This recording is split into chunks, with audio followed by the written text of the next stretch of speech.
1992 by legendary course designer Pete Dye. There are now 4 holes on the inside of the track and 14 beyond the back straightaway to your right.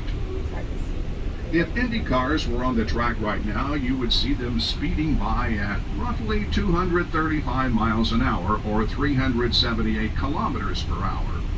This would allow them to cover a football field in 9/10 of a second. For safety purposes, we keep our buses restrained to a more leisurely pace. The Speedway has seen many forms of racing in its century plus of existence. Hot air balloons and motorcycles held competitions even before automobiles took to the track. IndyCar, NASCAR, Formula One, and sports cars have all held major events here.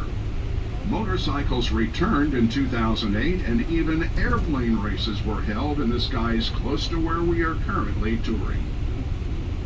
Coming up on your left is one of the more recent permanent additions to our facility, a quarter-mile dirt track. This was installed in 2018 in part to honor USAC and IndyCar driver Brian Clausen with the BC 39 Midget Car Race, held in conjunction with the Brickyard 400. This has become a premier USAC event with over 100 entrants in the first year. As we travel through Turn 3, be sure to look along the white walls on either side of the track. You will notice the SAFER barrier in front of the hard concrete. SAFER is an acronym for Steel and Foam Energy Reduction. This safety feature was developed by researchers at the University of Nebraska-Lincoln in conjunction with the Indianapolis Motor Speedway. It was first installed here in 2002. The SAFER barrier is responsible for saving many drivers from serious injuries and can now be found at nearly all major racing facilities in the United States. Famed World War I flying ace Eddie Rickenbacker purchased the Indianapolis Motor Speedway in 1927. Captain Rickenbacker competed in the 500 before he learned how to pilot an airplane. He successfully guided the track through the Great Depression with no halt in racing.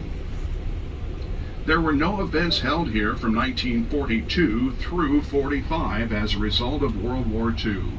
Unlike the First World War, where the ground served as an aviation repair and refueling depot, the track was largely unused and began to be reclaimed by nature. At the urging of 3-time 500 winner Wilbur Shaw, Terre Haute, Indiana businessman Tony Holman saved the track from demolition in 1945, purchasing it for $750,000.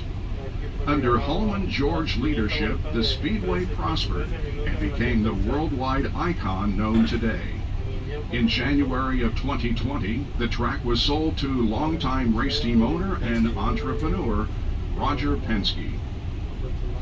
If you look left, portions of the north end of the Speedway's road course will come into sight.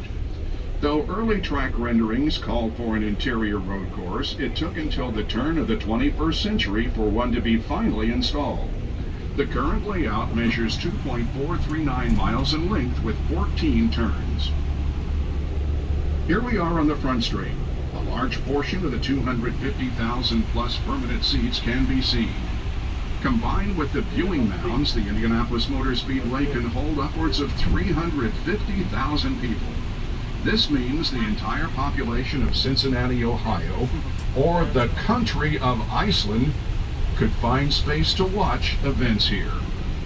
The Indianapolis 500 holds the distinction as the world's largest attended single-day sporting event.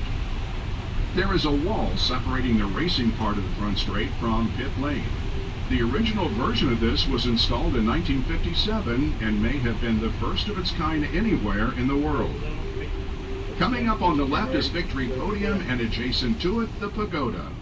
The iconic structure has 10 floors, and its height is equivalent to a 13-story building. Opened in 2000, it is the location for timing and scoring, master control, media broadcasts, and private suites. Running through the pagoda and onto the racing surface is a link to the past, the Yard of Bricks. Every brick you see dates back to the original surface in 1909.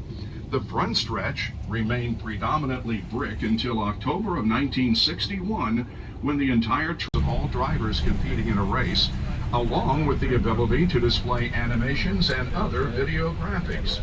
There has been a pylon like the one you see near this general location since 1959. On the left is the entrance to the garage area and famed gasoline alley. The concrete structures you see were constructed in 1986, but there have been garages in that location since 1914.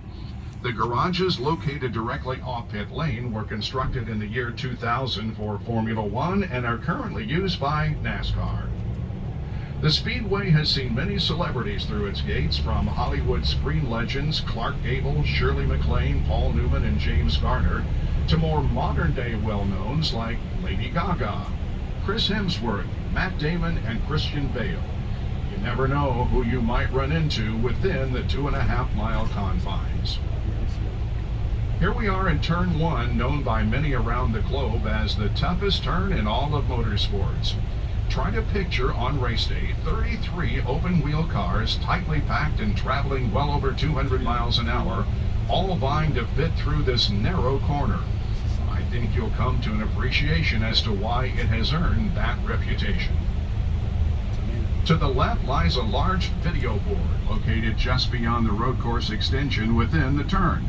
There are numerous boards like this one of varying sizes placed throughout the facility. Nearly every seat within the Speedway has a vantage point of one of these state-of-the-art screens to follow the action on track. This brings us back to where we started. Congratulations, you have completed a lap around